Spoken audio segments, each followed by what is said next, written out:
तो हाँ जी मेरे प्यारे दोस्त, कैसे हैं? स्वागत है फिर से आपके प्यारे से यूट्यूब चैनल में। एंड जितने भी मेरे प्यारे दोस्त हैं और आप लोगों को जिसका भाई 30 अप्रैल को पेपर है human value and environment study का, उनके लिए इंपॉर्टेंट होने वाली आज की इस वीडियो। ठीक है, तो चलिए आज की क्लास को स्टार्ट करते हैं, आज की इस वीडियो को।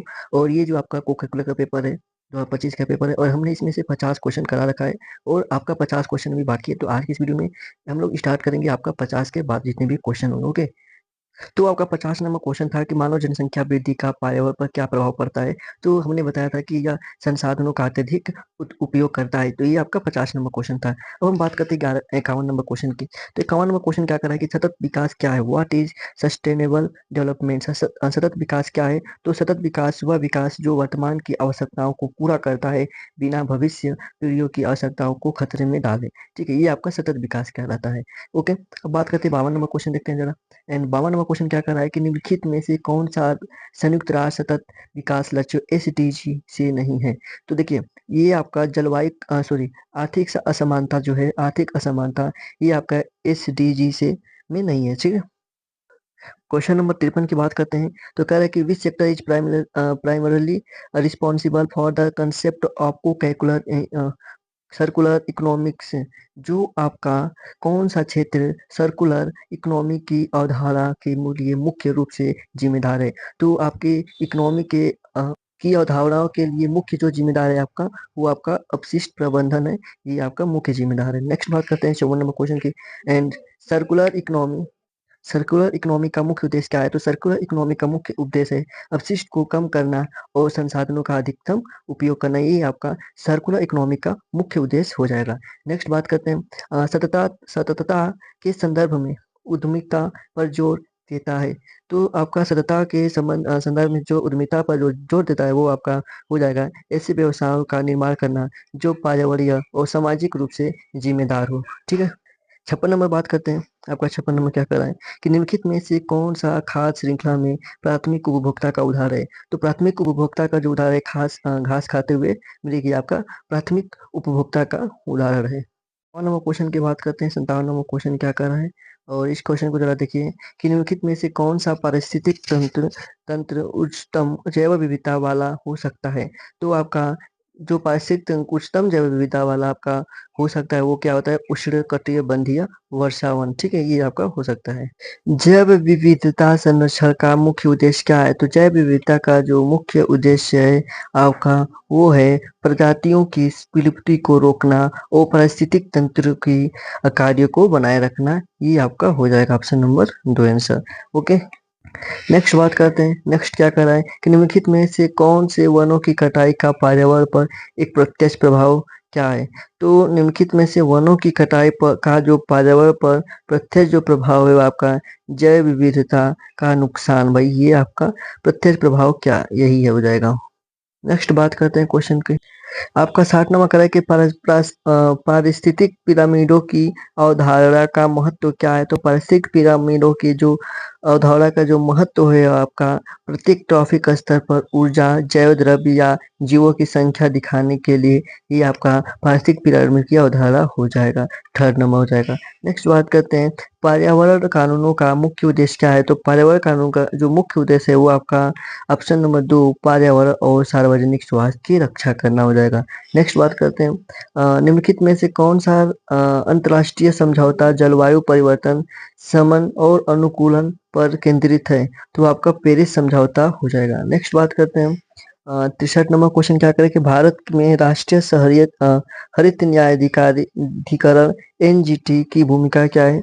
तो आपका भारत में राष्ट्रीय हरित न्यायाधिकरण एनजीटी की जो मुख्य भूमिका है आपका ऑप्शन नंबर 2 पर्यावरण संरक्षण और संरक्षण से संबंधित विवादों का निपटान करना। ये आपका एनजीटी का भूमिका हो जाएगा।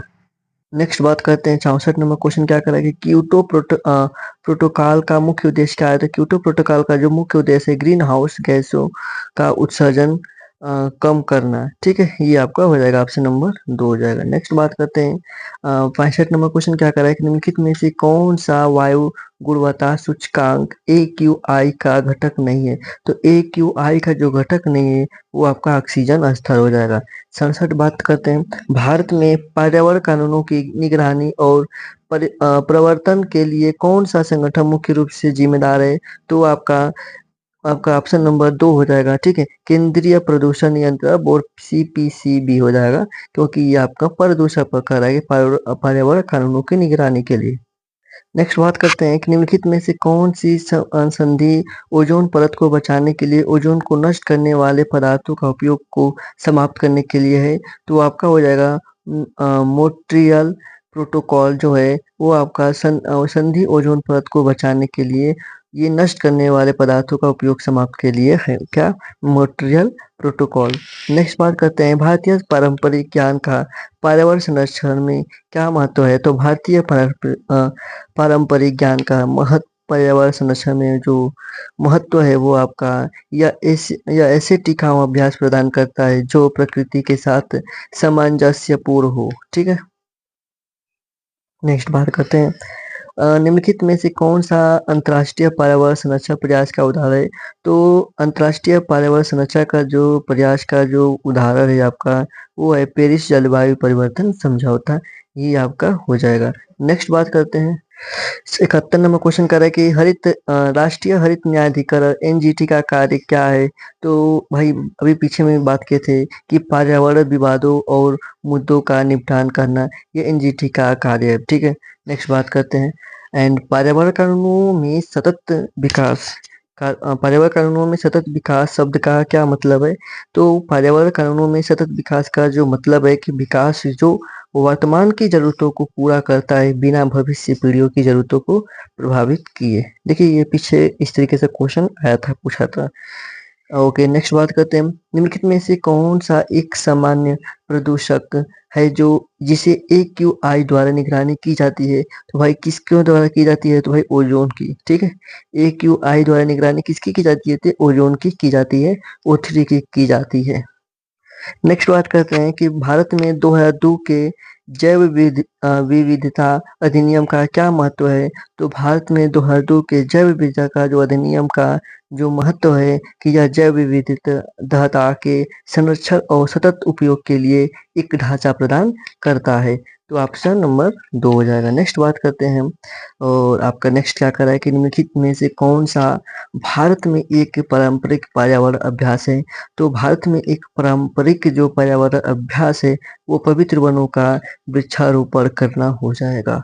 नेक्स्ट बात करते हैं भारत में कौन सा कानून जल प्रदूषण की रोकथाम को विनियमित करता है? तो जो आपका जल प्रदूषण का रोकथाम नियंत्रण अधिनियम 1974 में, ठीक है? नेक्स्ट बात करते हैं नेक्स्ट क्या कर रहा है कि रामसर संधि का उद्देश्य क्या है? तो रामसर संधि का जो उद्देश्य है कि आर्द्र भूमियां, ठीक है? आर्द्र भूमियां जो हो जाएगा वेटलैंड्स हो जाएगा रामसर संधि का उद्देश्य, ठीक है? नेक्स्ट बात करते हैं क्योटो प्रोटोकॉल का तहत स्वच्छ विकास तंत्र CDM का उद्देश्य क्या है? तो CDM का उद्देश्य है कि विकसित देश को उत्सर्जन कम करने में सहायता करना। नेक्स्ट बात करते हैं नेक्स्ट बात क्या करते हैं भाई कि भारत की कौन सी परंपरा पर्यावरण के प्रति सम्मान और संसाधनों के टिकाऊ उपयोग की पर जोर देती है? तो आपका भारत में कह रहा है कि परंपरा पर्यावरण के प्रति सम्मान संसाधनों के टिकाऊ उपयोग जोर देती है। तो आपका जैन धर्म और उसका अहिंसा गैर हिंसक सिद्धांत जो है ये आपका टिकाऊ उपयोग जोर देती है। नेक्स्ट बात करते हैं नेक्स्ट क्या कर रहा है कि कौन सा अंतर्राष्ट्रीय संगठन वैश्विक पर्यावरण नीतियों की निगरानी करता है? तो आपका UNEP जो है जाएगा कि जो अंतर्राष्ट्रीय संगठन organisation monitor global environment policy पर निगरानी करता है, ठीक है? नेक्स्ट बात करते हैं पर्यावरण गुणवत्ता का जैव आकलन क्या है? What is bio assessment of environmental quality? वायु प्रदूषण स्तरों का मूल्यांकन करना जैविक संकेतकों को उपयोग को करके पारिस्थितिक तंत्र का स्वास्थ्य और मूल्यांकन करना हो जाएगा। नेक्स्ट बात करते हैं निम्नलिखित में से कौन सा जैविक संकेतक है जिसका उपयोग जैव आकलन में किया जाता है? तो आपका पारिस्थितिक तंत्र में प्रजातियों की विविधता को, ठीक है? इस बात करते हैं कि पर्यावरण प्रबंधन प्रणाली ईएमएस का मुख्य ध्यान क्या है? तो पर्यावरण प्रबंधन प्रणाली का ईएमएस का जो मुख्य ध्यान है वो आपका हो जाएगा पर्यावरणीय प्रभावों का प्रबंधन करने के लिए व्यवस्थित दृष्टिकोण हो जाएगा। नेक्स्ट बात करते हैं। नेक्स्ट क्वेश्चन है आपका कि पर्यावरण प्रबंधन प्रणाली ईएमएस को लागू करने के लिए कौन सा मानक व्यापक रूप से उपयोग किया जाता है? तो आईएसओ 14001 आपका ये व्यापक उपयोग किया जाता है, मानक व्यापक उपयोग रूप से किया जाता है। ठीक है, नेक्स्ट बात करते हैं।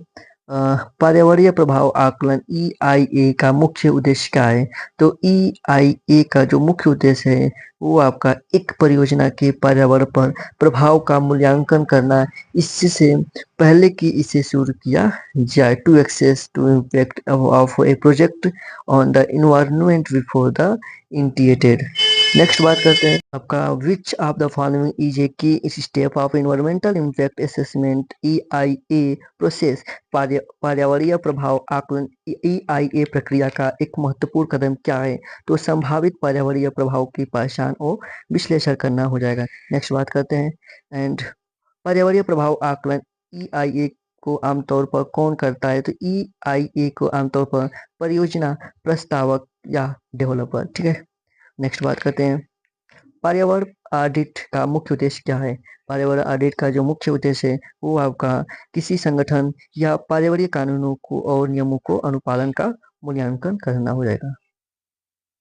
नेक्स्ट बात करते हैं कि पर्यावरण ऑडिट्स में उपयोग किया जाने वाला एक सामान्य उपकरण क्या है? तो पर्यावरण ऑडिट में उपयोग किया जाने वाला एक सामान्य जो उपकरण है वो आपका जीवन चक्र मूल्यांकन एलसीए हो जाएगा, लाइफ साइकिल असेसमेंट। ठीक है, नेक्स्ट बात करते हैं और नेक्स्ट क्या है भाई कि which except aspect of environmental quality can be assessed using bio indicator. ठीक है, तो आपका क्या हो जाएगा कि पर्यावरण गुणवत्ता को कि किस पहलू का जैव संकेतकों का उपयोग करके मूल्यांकन किया जा सकता है? तो आपका पारिस्थितिकी तंत्र का स्वास्थ्य और प्रदूषण के प्रभाव हो जाएगा।